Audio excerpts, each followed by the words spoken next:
长条面团依照师傅多年练就手感，捏切分成一块块，10几年练功，不用上秤，目测一颗颗等量。算了算，太多人点这一道，蒸笼不够了。包子，帮我把蒸笼收回来啊！那2个给我收回来，那不够。一般我们都没数了，没那么严格。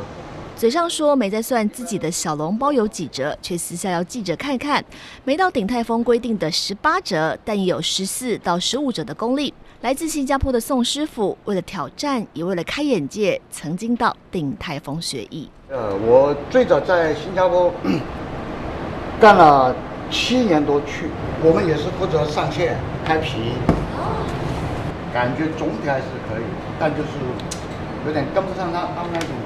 你说他的训练的感觉？对。后来经朋友介绍，来到匈牙利，进了唐老板的台菜餐厅，一待又是好多年。来时只带真功夫，但打着号称欧洲除了英国鼎泰丰之外第2好吃现包小笼包，闯出了名气。这边卖小笼包的也有吧，包子？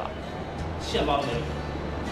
像我们这种是没有。特别就是说，这是布达佩斯最好吃的，特别多，很多其他国家的华人会开车过来专门吃小笼包。克罗地亚、奥地利的一些华人、亚洲人会过来特别来吃这边的小笼包。你说特地过来？对，他们会跟我们说。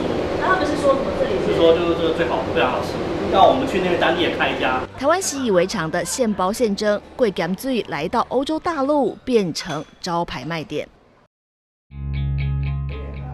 筷子一戳过小笼包，眼睛先看到饱满汤汁，接着香气随着热气扑鼻，就是这个味道。小笼包撑起了台湾餐厅招牌，其他菜色当然也得附上。川味牛肉面，再到粒粒分明蛋炒饭，经典台菜一样不少。餐厅老板张礼堂则负责在外头一桌桌招呼客人。How did you find our restaurant? My daughter wanted to eat some dim sum. Dim sum, I checked on the internet and we found. You live here?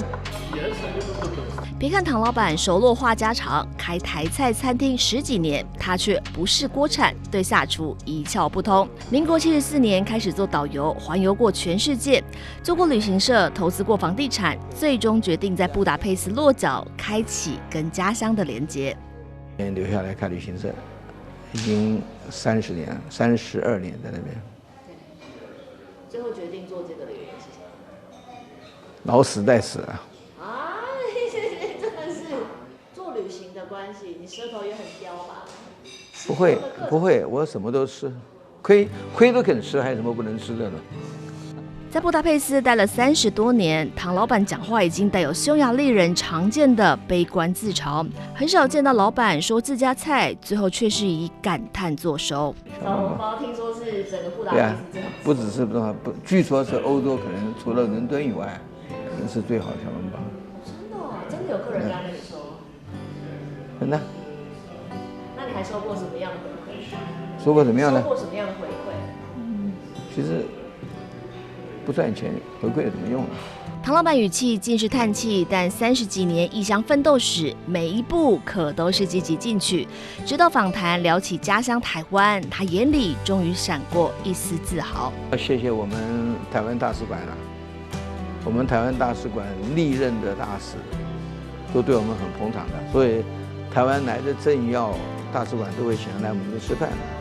那台湾很多那个活动，我们也就支援他们了。好像前天不是我们这个餐厅因为人手不够，整个停业，全部到那边去支援了。捧场自己的国家嘛，对吧？我们不去捧场，谁去捧场呢？多年坚持到地的台湾味，除了是台湾驻匈牙利大使馆指定宴客处，闻香而来的客层早已跳脱华人圈。This is my daughter's favorite.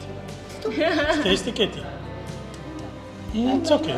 It's okay. She likes it. We found this one looked the best. We eat dim sum a lot. She likes dim sum. So how often you taste Taiwanese food specifically? I'm not so sure.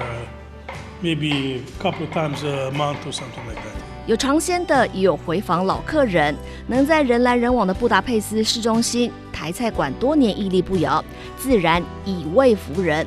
欧陆土地相连之变，一颗多汁的小笼包，让匈牙利周边国家的台湾人想家时，舌尖有了寄托。